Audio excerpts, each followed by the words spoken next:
The throne room of Queen Solara, grand and awe-inspiring, was filled with an ominous tension.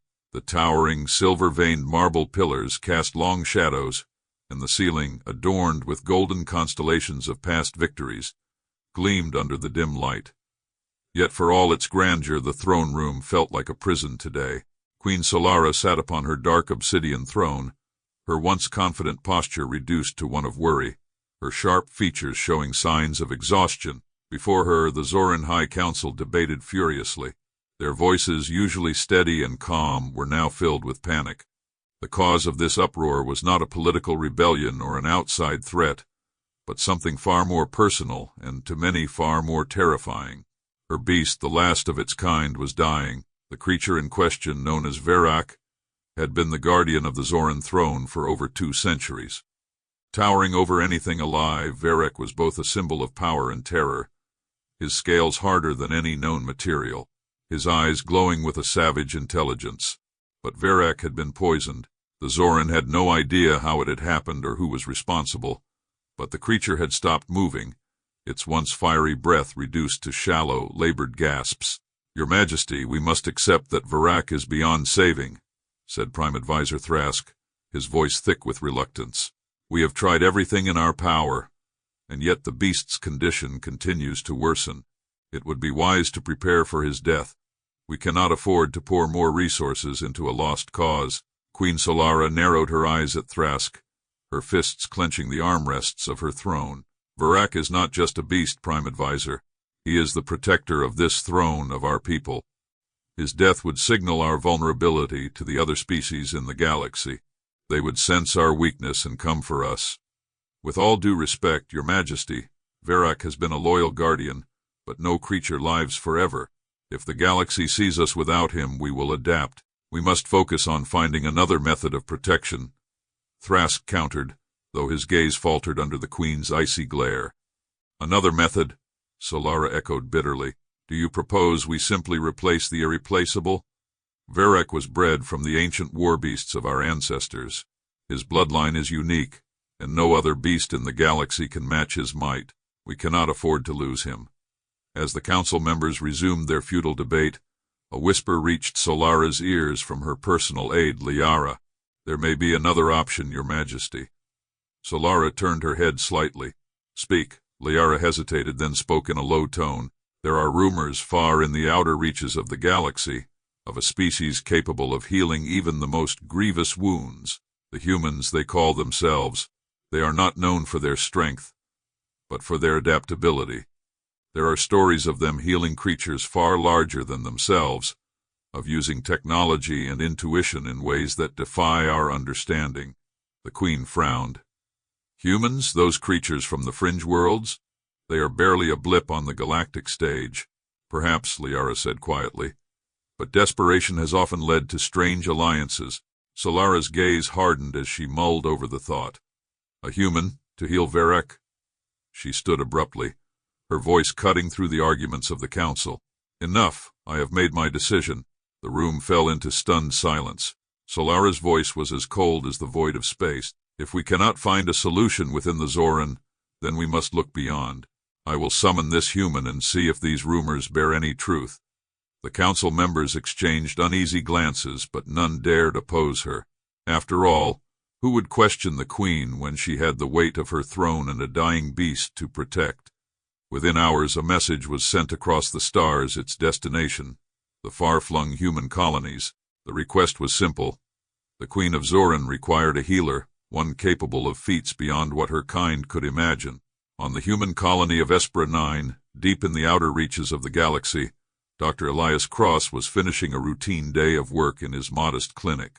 A specialist in xenobiology, Elias had made a name for himself by treating creatures most would run from in terror.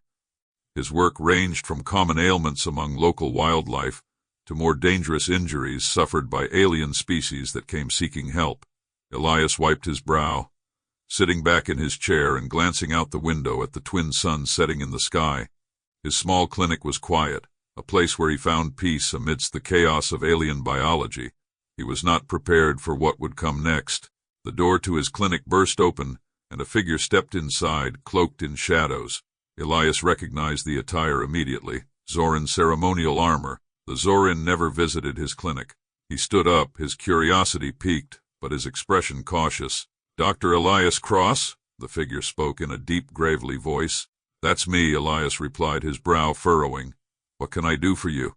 The Zoran soldier stepped forward, holding out a sealed holo message.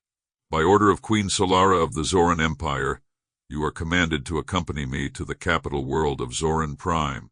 There is a creature that requires your unique talents." Elias stared at the holo message, blinking in surprise. "The Zoran Queen? I'm a small-time xenobiologist. Why would she need me?" The soldier's face remained impassive. "Because only a fool would dare attempt what she asks of you." Elias hesitated, feeling the weight of the decision before him. But something stirred inside him, a desire to test his skills on the most formidable challenge he had ever faced. "All right," he said, his voice steady. "I'll go." The journey to Zoran Prime was swift, the Zoran ship cutting through space with precision. Elias sat in the passenger seat, watching as stars blurred by, his mind racing. He had heard tales of the Zoran warbeasts, but never in his wildest dreams did he imagine he would be tasked with saving one. As they approached Zoran Prime, a massive planet covered in gleaming spires and colossal structures, the ship began its descent. Elias felt a growing sense of unease, but also excitement. He had no idea what awaited him, but he knew one thing for certain. If he succeeded, it would change everything. The Zoran Queen's throne room awaited him, and with it, the dying beast he was expected to save. Chapter 2. The beast of Zoran. Elias stepped out of the transport shuttle, his boots crunching on the smooth stone of the palace courtyard. Zoran Prime's atmosphere was heavy with tension, even more so in the presence of the towering spires and statues that represented centuries of conquest and unchallenged dominance. The air was thick with an almost palpable sense of foreboding. Elias looked up, taking in the grandeur of the Zoran palace, feeling dwarfed by the architecture, and then his thoughts turned to the task ahead. "Stay close, human," barked the Zoran soldier who had escorted him. "The queen does not like to wait." Elias followed, his heart pounding. He had read about the Zoran warbeasts in old alien biology texts. These creatures were legends, bred from ancient stock that had survived mass extinctions, plagues, and galactic wars. But he knew that legends often came with exaggerated tales, and the reality of what he might face was likely even worse. As they entered the palace, the darkened hallways and ornate carvings on the walls told tales of past triumphs. Yet now the mood was somber. It was clear that Verak's impending death had cast a long shadow over the Zoran Empire. Elias was led through the massive arched doors of the throne room, where Queen Solara waited. Her piercing blue eyes focused solely on him as he entered. She was tall, with an imposing presence, her royal armor glinting under the light of the distant star illuminating the room. "Dr. Cross," she spoke with a voice both regal and laced with tension. "You are here because my beast is dying, and no Zoran healer has been able to save him. If you fail, the consequences for both of us will be severe." Elias swallowed hard. "I'll do my best, Your Majesty." "Come," she commanded, turning swiftly, her cloak swirling behind her as she led the way through another set of towering doors. They descended deep into the heart of the palace, where the air became cooler and the lights dimmer. The sounds of the bustling palace above faded away, leaving only the echo of their footsteps. As they approached a cavernous chamber, Elias's breath caught in his throat. There, lying on a bed of rock and crystal, was Verak. The creature was far larger than anything Elias had ever seen, his black scales like polished obsidian, cracked and dull in places, and his great wings curled around his massive body, as though shielding himself from further harm. Verak's once fierce, glowing eyes were now dim and sunken, and his breathing was shallow, labored. For a moment, Elias felt fear course through him. This was not just an injured animal. Verak was something more, a creature of ancient power, a living weapon of the Zoran Empire, a beast bred for war and destruction, and yet here he lay, helpless. Elias stepped forward cautiously, feeling the weight of Solara's gaze on him. He knelt beside Verak, studying the beast's symptoms. He could see the discoloration around the veins under the creature's scales, the way his chest heaved with each shallow breath, and the faint traces of a foreign toxin in the air around him. Poison, Elias muttered to himself. But it's something different. Solara's voice cut through the air. What do you see, human? Can you save him? Elias stood, his mind racing as he mentally catalogued the symptoms. I don't know yet, Your Majesty. This isn't a natural poison. It's something engineered, designed specifically to kill Verax slowly. But I need more time to analyze it. You don't have time. Thrask, the Prime Advisor, stormed into the room, his voice thick with impatience. We've given this human a chance, but it's obvious he's out of his depth. This beast is a relic of the past, Your Majesty. Let it go. Solara's glare could have melted steel. Verax is not just a beast, he is a symbol of our strength. If we lose him, we lose our advantage in the galaxy. Elias took a deep breath and stepped between them. Give me a chance. I've seen poisons like this before on a much smaller scale. If I can isolate the toxin and identify its source, I might be able to create an antidote. But I'll need full access to your medical archives and labs. Solara's eyes locked on him, searching for any sign of deception or weakness. Finally, she nodded. You'll have everything you need. But know this, human. If you fail, you will not leave this planet alive. Chapter 3. The antidote. Elias worked tirelessly in the Zoran laboratories, surrounded by advanced technology far beyond what humans typically had access to. Despite the cutting-edge equipment, the process was slow, the poison complex. Days turned into nights as Elias analyzed the data, running simulations, testing compounds, and observing Verax's declining condition. Each day Solara visited the lab, her presence a constant reminder of the immense pressure weighing on Elias's shoulders. He could see the concern in her eyes, though she never spoke of it. Verax was more than just a guardian to her. He was a connection to the ancient lineage of the Zoran, a reminder of their history and dominance. As Elias worked, he began to notice something peculiar about the poison. It wasn't simply killing Verax, it was attacking his very biology, targeting the genetic markers that made the creature unique. Whoever had designed the toxin wanted to ensure that no other beast of Verax's kind would rise again. There, Elias said, speaking into his audio log late one night. It's targeting the ancient DNA. The Zoran war beasts were engineered thousands of years ago, and this poison is designed to destroy that genetic line. But why? As the days passed, Elias grew closer to a breakthrough. He isolated a key enzyme in the toxin that was breaking down Verax's cells. If he could create a compound to block the enzyme, it might just give Verax a chance to recover. Finally, after what felt like an eternity, Elias had a vial of the antidote. It was untested, and there were no guarantees it would work. But it was the only hope left. He approached Solara in the throne room, the vial in hand. This is it. I think I've found a way to neutralize the poison. But Verax is weak, we have to act now. Solara looked at him, her face unreadable. Then she nodded. Do it. Elias returned to Verax's chamber, his heart pounding. The beast lay motionless, his breathing so faint that Elias feared it might already be too late. With trembling hands, Elias injected the antidote into the largest vein he could find, watching as the liquid slowly seeped into the creature's bloodstream. For a moment, nothing happened. The room was deathly silent, the only sound Verax's shallow breaths. Then slowly the beast stirred. His eyes flickered, the dullness fading as a faint glow began to return. His chest rose and fell with more strength, and Elias could hear a low rumbling growl building deep within Verax's throat. It's working, Elias whispered, hardly daring to believe it.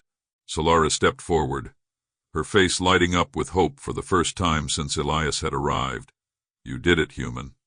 But just as relief washed over the room, a loud crash echoed through the palace halls. The doors to Verax's chamber were flung open, and a group of Zoran soldiers stormed in, their weapons raised.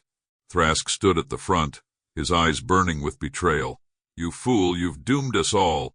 Chapter 4. The Final Battle. The tension in the room lingered, the air still thick with the aftermath of Verax's awakening. Elias could feel the heat radiating from the great beast behind him, but he stood firm, his hands raised to keep the situation calm. Verax, despite his regained strength, seemed to understand that the conflict wasn't with Elias, nor with Queen Solara. The creature's breathing was heavy, his eyes focused not on the soldiers but on Thrask, who still glared with distrust. Elias stepped forward cautiously. Varric is loyal to the Queen as he always has been. There's no need for more violence. This beast isn't our enemy. He's a victim, just like the rest of us. Thrask, however, was unmoved. His eyes blazed with a deep-seated fear, but also determination. You don't understand what you've done, human. Varric's power was never meant to be unleashed without the ancient controls, and now that those are gone, we are all in danger. Queen Solara stepped in between them, her voice sharp. Thrask, you have lost sight of what truly matters. You allowed your fear to control your judgment. Varric has been our protector for centuries, and he will remain so now that he is healed. Your actions have endangered the Empire more than any threat Varric poses. You think this is about fear? Thrask's voice dripped with venom. This is about survival. That beast is a weapon we no longer control. If you can't see that, then you're a fool. Before anyone could react, Thrask raised his hand, signaling the soldiers to move forward. They advanced with caution, weapons aimed directly at Varric, ready to fire at the slightest movement. The creature, sensing the threat, let out a low, rumbling growl that echoed through the chamber. Elias's heart pounded in his chest. If a battle broke out now, there was no way he could stop Varric from defending himself, and in his current state, the beast could level the entire palace. Desperation flooded him. He needed to stop this before it escalated into bloodshed. Wait, Elias called out, raising his voice above the tense murmurs of the soldiers. Thrask, if you're right about Varric's power, then we can find a way to control it again. But killing him won't solve anything. It'll only weaken the Zoran even further. Thrask turned, his face twisted in disbelief. You think we can control that thing?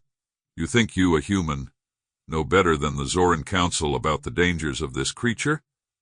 I'm not saying I know better, Elias replied, stepping closer. But I know this, Varric isn't attacking us. He's holding back because he understands loyalty. If we destroy him, we're throwing away the very strength that has protected this empire for centuries. For a moment there was silence. The soldiers hesitated, their weapons still trained on Varric, but their fingers no longer hovering over the triggers. Even Thrask seemed to waver, uncertainty flickering in his eyes as he glanced between Varric and Solara. Solara, her eyes fierce and commanding, stepped beside Elias. This human speaks the truth, Thrask. Varric's loyalty has never been in question. What is in question is your loyalty to me, to the throne, and to the Zoran people. Thrask flinched at her words, but his defiance remained. My loyalty has always been to the survival of our people, your majesty. Then stand down, Solara commanded, her voice sharp as a blade. Your actions today have only brought us closer to destruction. But Varric still stands with us. The question is, will you? Thrask stared at her, his jaw tight. For a long moment, it seemed as though he might ignore the Queen's order, that his fear of Varric's power would drive him to act against her.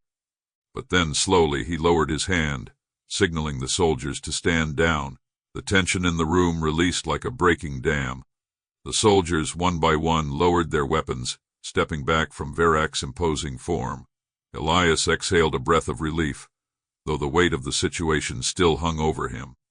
Thrask, his face twisted in frustration and defeat, glared at Elias one final time. You've made a mistake, human, and when Varric's power turns on us, you will have to live with the consequences.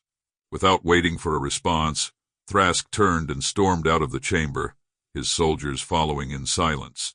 Elias stood there, still tense, but relieved that the immediate threat had passed. He turned to Varric, the massive beast whose eyes had dimmed from the fierce glow they held moments ago. Varric's breathing had steadied, and though his posture was still one of wariness, there was no sign of aggression. You did well, Solara said, her voice softer now. She approached Varric, placing a hand on one of his massive scaled legs. You've proven your loyalty once again, old friend.